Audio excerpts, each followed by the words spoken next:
Hi అండి, నమస్తే. Welcome to our channel. ఈరోజు రాగి రొట్టెలు చేశాను. చాలా సాఫ్ట్గా వచ్చాయి. మీరు కూడా చూడండి ఎంత సాఫ్ట్గా ఉన్నాయంటే. అంతే హెల్తీ కూడా, మనకి చేసుకోవడం కూడా చాలా ఈజీ. నేను ఎలా చేసుకుంటున్నానో మీకు ఈ వీడియోలో చూపిస్తా. ఈ రొట్టెలు చాలా సాఫ్ట్గా ఉంటాయి. ముందైతే రాగి పిండిని తీసుకుందాం. ఒక కప్పు రాగి పిండిని తీసుకుంటున్నా నేను.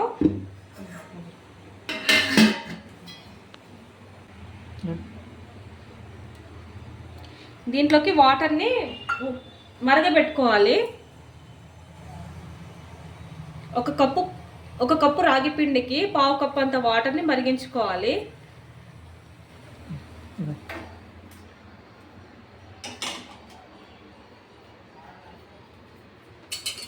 ఈ వాటర్ని కొద్దిగా తీసుకుంటూ పిండిని చక్కగా కలుపుకోవాలి. కొద్దిగా తీసుకోండి, ఎందుకంటే పిండి రకాన్ని బట్టి వాటర్ని పీల్చుకుంటుంది కాబట్టి ముందే ఒకటేసారి వేసుకుంటే మనకి మెత్తగా అయ్యే ఛాన్సెస్ ఉంటాయి.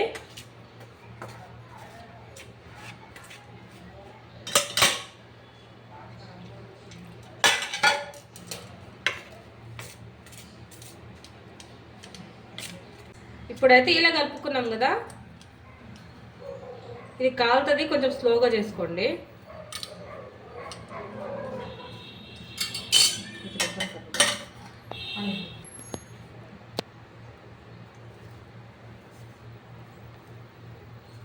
ఈ పిండి వేడి మీద ఉన్నప్పుడే మెల్లగా కలుపుకోండి. అవసరమైతే కొంచెం గోరువెచ్చని వాటర్ని తడుపుకుంటూ కలిపేసుకోవాలి. పిండిని ఇలా మెత్తగా కలిపేసుకోండి. ఇప్పుడు ఈ పిండి నుంచి కొంచెం పిండి ముద్దను తీసుకుంటూ ఇప్పుడైతే పెనాన్ని వేడి చేసుకుందాం. రొట్టె కాల్చుకునేటప్పుడు పెనం అనేది వేడిగా ఉండాలి, అప్పుడే మనకి రొట్టె మెత్తగా కాలుతుంది. ఇప్పుడు ఈ పిండి ముద్ద పైన పొడి పిండిని చల్లుకుంటూ చేతి వేళ్ళతో ఇలా చేసుకోవాలన్నమాట. నేను చూపించే విధంగా చేసుకోండి, ఈజీగా వచ్చేస్తుంది.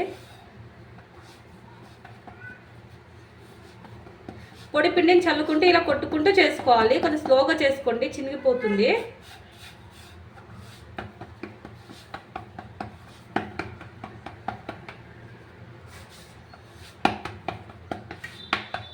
పైన పొడిపిండి కొంచెం ఎక్కువగా అయిందనుకుంటే కొంచెం వాటర్ని చల్లుకుంటూ చేసుకోండి.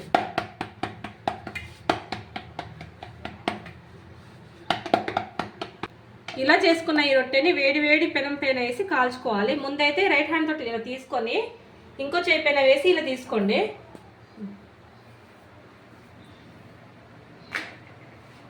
పెనం పైన వేసి తడి బట్టతో పైన మొత్తం ఇలా చేసుకోండి.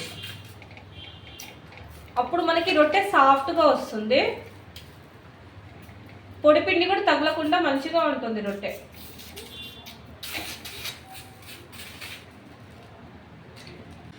ఇలా చిన్న బబుల్స్ వస్తాయి చూడండి. ఇప్పుడు దీన్ని తిప్పుకోవాలి. మనం ఈ రొట్టెని ఇప్పుడు అటు ఇటు మంచిగా కాల్చుకోవాలి. కొంచెం ఒత్తుకుంటూ కాల్చుకోండి, మంచిగా కాల్చుతుంది.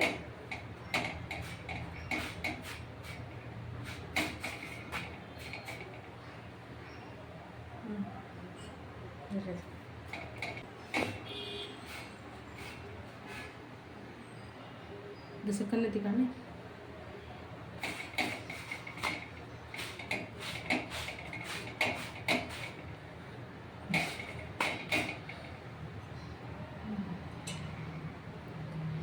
ఇట్లా మంచిగా కాలిన తర్వాత తీసుకోవాలి. మనకి అన్ని రొట్టెలు అలాగే చేసేసుకోవాలి.